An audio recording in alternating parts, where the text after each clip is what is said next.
বর্তমানে একটি বিষয় অনেকের ক্ষেত্রেই লক্ষ্য করা যাচ্ছে, সেটি হলো স্টার মনিটাইজেশন চালু নেই, কিন্তু অনেকেই স্টার গিফট করতে পারছে এবং সেই স্টারগুলো অ্যাকাউন্টের মধ্যে যোগও হচ্ছে। এটি আসলে কি কারণে হচ্ছে বা কেন হচ্ছে, আজকের এই ভিডিওটিতে সেই বিষয়টি সম্পর্কে বিস্তারিত আলোচনা করব। তো বন্ধুরা, আমাদের অনেকেরই স্টার মনিটাইজেশন চালু নেই, কিন্তু যখন কেউ আমাদেরকে স্টার গিফট করছে বা আমাদের যে ভিডিও আছে বা রিলস আছে সেখানে স্টার গিফট করার অপশন আসছে এবং সেখানে স্টার গিফটও করতে পারছে এবং সেগুলো আমাদের পে আউটের মধ্যে যোগও হচ্ছে। এটি হওয়ার প্রধান যে কারণটি আছে সেটি হলো ফেসবুকের মধ্যে স্টার মনিটাইজেশন পেতে হলে আমাদের কিছু নির্দিষ্ট ক্রাইটেরিয়া পূরণ করতে হয়, যেমন 500 ফলোয়ার হতে হয় আমাদের পেজ অথবা প্রোফাইলের মধ্যে। সেই ক্ষেত্রে কেবলমাত্র আমরা স্টার মনিটাইজেশনটি চালু করতে পারি।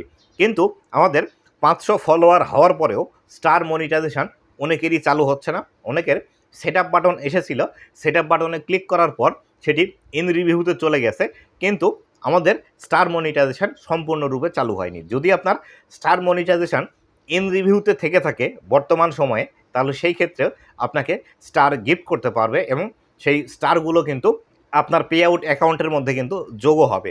কেননা বর্তমানে কিন্তু ফেসবুকের মধ্যে কন্টেন্ট মনিটাইজেশনের আপডেট নিয়ে আসার জন্য ফেসবুক কিন্তু নানা ধরনের কাজ করছে, যার ফলশ্রুতিতে এই টেকনিক্যাল ইস্যুগুলো দেখা যাচ্ছে বা তাদের প্রোগ্রামিংয়ের মধ্যে কিছু ত্রুটি দেখা যাচ্ছে, যার ফলশ্রুতিতে স্টার মনিটাইজেশনও কিন্তু কারো আর অ্যাপ্রুভ করছে না, কারো ইন রিভিউতে রেখে দিচ্ছে মাসের পর মাস, কারোটা রিজেক্ট করে দিচ্ছে, কিন্তু অ্যাপ্রুভ আর করছে না, যার ফলশ্রুতিতে সেখানে অটোমেটিক্যালি স্টার দেওয়ার অপশন কিন্তু চলে আসছে এবং স্টার গিফটও করছে এবং আমাদের পে আউটের মধ্যেও যোগ হচ্ছে। আশা করি বিস্তারিত বিষয়টি বুঝতে পেরেছেন যে আসলে আপনার স্টার মনিটাইজেশন চালু নেই, তবুও কেন আপনাকে স্টার মানুষেরা গিফট করতে পারছে। তো বন্ধুরা, এই ছিল আজকের ভিডিওটি কেমন লেগেছে অবশ্যই জানাবেন এবং ভবিষ্যতে ফেসবুক রিলেটেড এমন আরও ইনফরমেটিভ কন্টেন্টগুলো পাওয়ার জন্য অবশ্যই আমার ফেসবুক পেজ এবং ইউটিউব চ্যানেলের সাথেই থাকবেন।